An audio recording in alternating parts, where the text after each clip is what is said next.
Merci avant tout donc à la BAD et au comité d'évaluation de m'avoir fait l'honneur de pouvoir modérer ce panel très important. Alors, en introduction, je vais inviter Madame la ministre Nialé Kaba, donc ministre du Plan et du Développement de la Côte d'Ivoire, à venir faire un discours introductif. Madame la ministre, je vous invite à venir sur l'estrade sous vos applaudissements.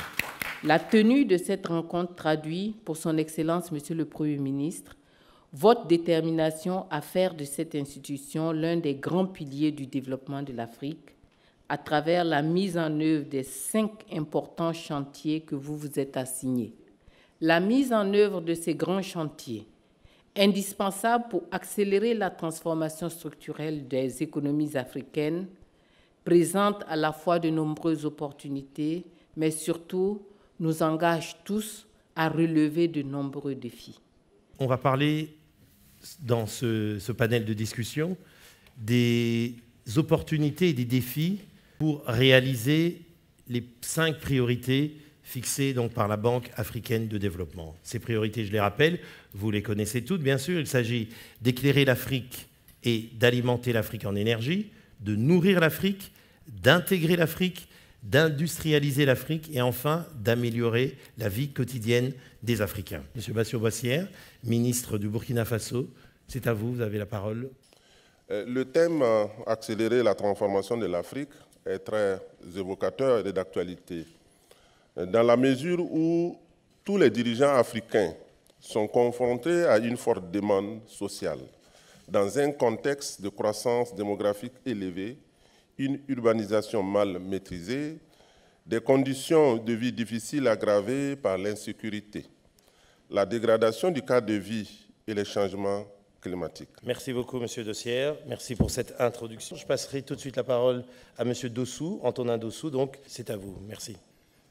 De mon expérience, j'ai quand même côtoyé pendant 9 ans les affaires publiques.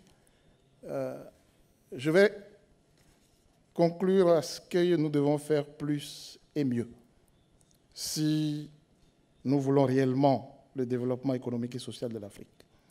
Parce que la prospérité ne se construit pas sans effort, elle ne se construit pas sans travail et sans l'esprit collectif. Et de façon transversale, je voudrais me permettre de mettre l'accent sur le développement des mentalités. Parce que j'estime, de mon expérience d'une dizaine d'années, qu'au-delà de la qualité des politiques de développement, le défi majeur pour l'Afrique est d'abord d'ordre sociologique et politique.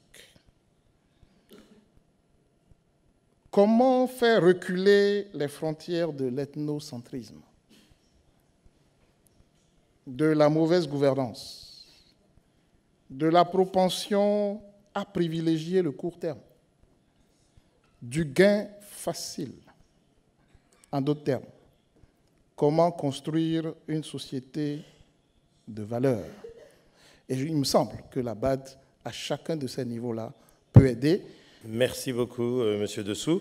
Le débat est déjà lancé et on sent que ça prend aussi une dimension donc plus large qu'une dimension simplement technico-économique. Et je passe la parole à Monsieur Kako Nubukpo, qui est directeur de la francophonie économique et numérique au sein de l'OIF. C'est à vous.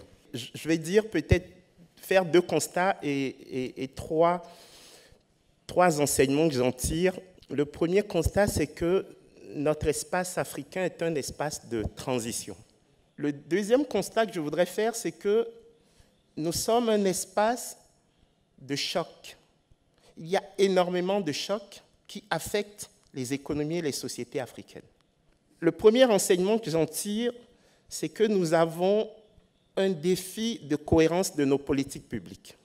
Le deuxième enseignement que je tire de mon expérience de ministre, c'est qu'il faut qu'on construise une vision partagée. Parce que tant qu'on n'a pas une vision partagée, nos exercices d'évaluation peuvent être empreints d'une normativité arbitraire. Troisième point, je m'arrêterai là.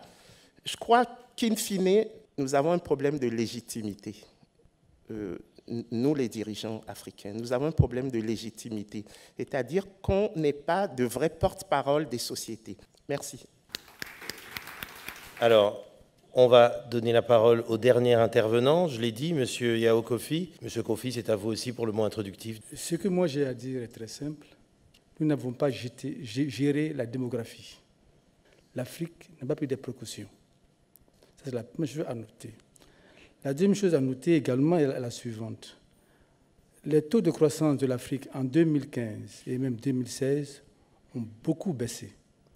Quand on regarde ces deux développements, on voit l'importance donc des priorités définies par la BAD.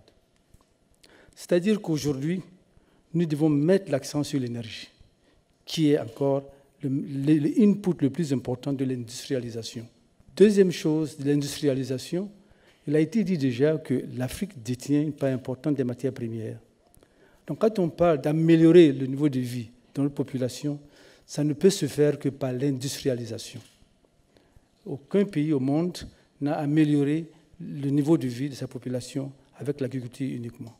Bon, mon dernier point, c'est sur le suivi et évaluation. Je pense que ça, c'est l'une des faiblesses de nos économies. On développe les politiques, mais à la fin, on ne fait vraiment pas...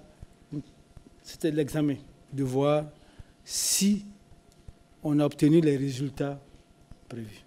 C'est un des éléments sur lesquels le PNUD, la BAD et la Banque mondiale comptent mettre l'accent. Je vous remercie. Merci beaucoup, M. Kofi. Merci à tous, merci aux panélistes, merci au public pour votre attention.